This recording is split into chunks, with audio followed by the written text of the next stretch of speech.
Assalamualaikum warahmatullahi wabarakatuh. Perkenalkan saya Novia dengan NIM 23349058.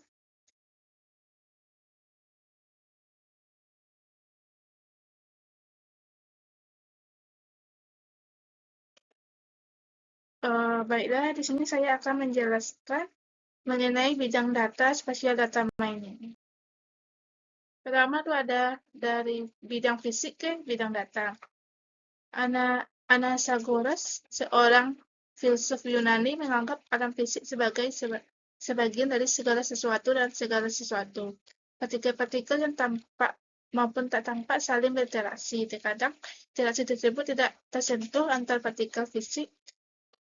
Michael Faraday adalah orang pertama yang mengemukakan konsep medan untuk menggambarkan interaksi ini. Ia percaya bahwa interaksi yang tak tersentuh antar partikel fisik harus dilakukan melalui media transformasi yang ia sebut sebagai medan.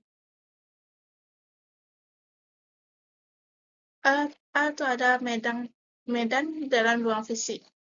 Membahas konsep medan dalam ruang fisik di mana partikel yang berinteraksi menghasilkan berbagai jenis medan seperti medan klasik dan medan kuantum dengan tentang interaksi yang berbeda-beda. Medan ini dapat berupa medan skalar, vektor, tensor, dan spinor, serta dapat bersifat dengan atau tanpa sumber. Medan dengan sumber sering dipelajari dalam fisika dasar menggunakan hukum gravitasi universal dan hukum Coulomb. Kekuatan medan sering direpresentasikan dengan potensial yang merupakan kerja yang dilakukan gaya medan untuk memindahkan partikel satuan dari satu titik ke titik lain dalam medan tertentu. Potensial ini juga berkaitan dengan energi potensial dan distribusi yang bergantung pada posisi relatif partikel dan parameter sebagai massa dan muatan listrik. Medan dalam diklarifikasikan lebih lanjut menjadi medan yang berubah pada waktu dan medan stabil dengan sumber tetap.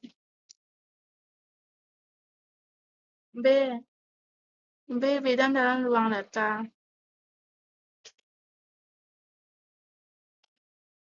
Konsep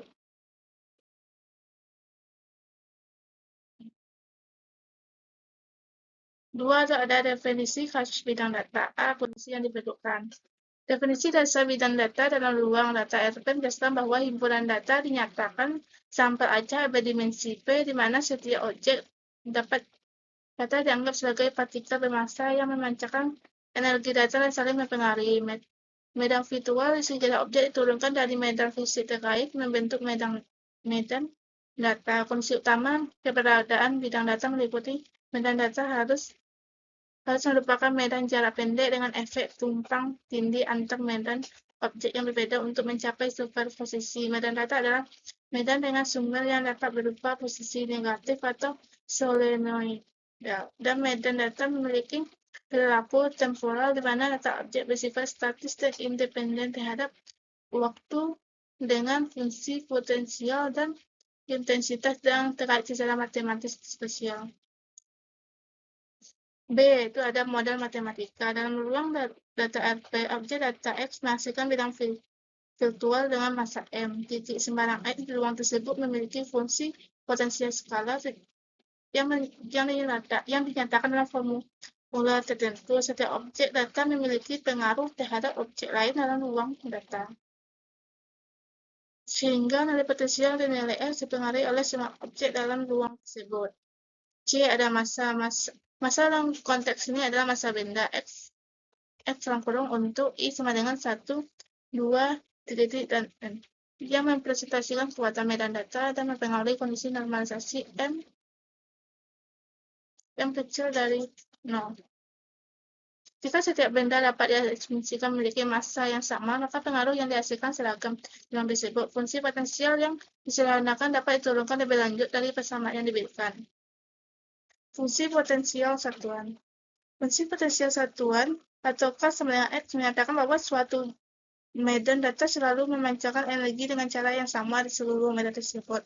Fungsi ini mencerminkan kerapatan distribusi data dan sangat terkait dengan sifat statistik fungsi kerapatan probabilitas.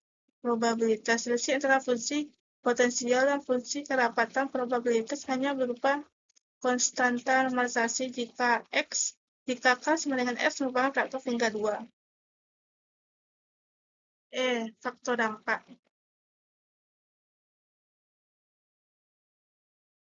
Setelah bentuk fungsi potensial K sama dengan X ditetapkan, distribusi bidang data sangat dipengaruhi oleh faktor dampak yang mengontrol jarak interaksi antar objek data. Faktor dampak ini dinilai positif dan memiliki pengaruh besar pada distribusi dasarnya.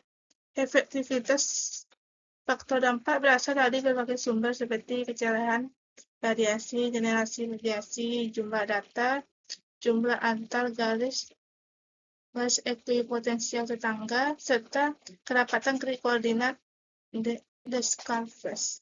Contoh pada ruang dimensi merupakan bagian distribusi ekuipotensial berubah ketika nilai faktor dampak bervariasi. 3. Penggambaran bidang data. Atau ada garis medan. Garis medannya adalah garis yang memiliki arah ditunjukkan oleh kepala panah dan panjang menunjukkan besarnya kekuatan medan. Garis ini merupakan lokus yang mendefinisikan objek medan vektor dan lokasi awalnya. Secara visual, garis medan menggambarkan medan di suatu objek data di mana kepadatan garis menunjukkan kekuatan medan.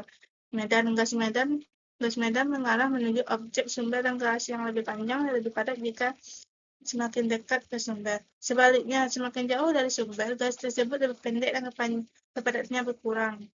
B. Garis ekipotensial atau permukaan.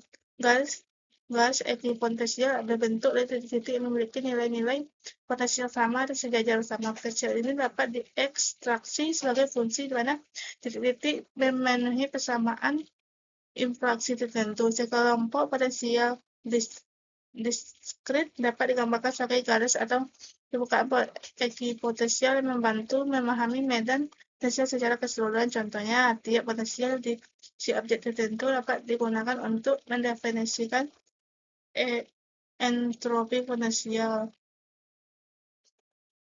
Ini adalah peta ekuipotensial untuk medan potensial yang dihasilkan oleh objek data tunggal.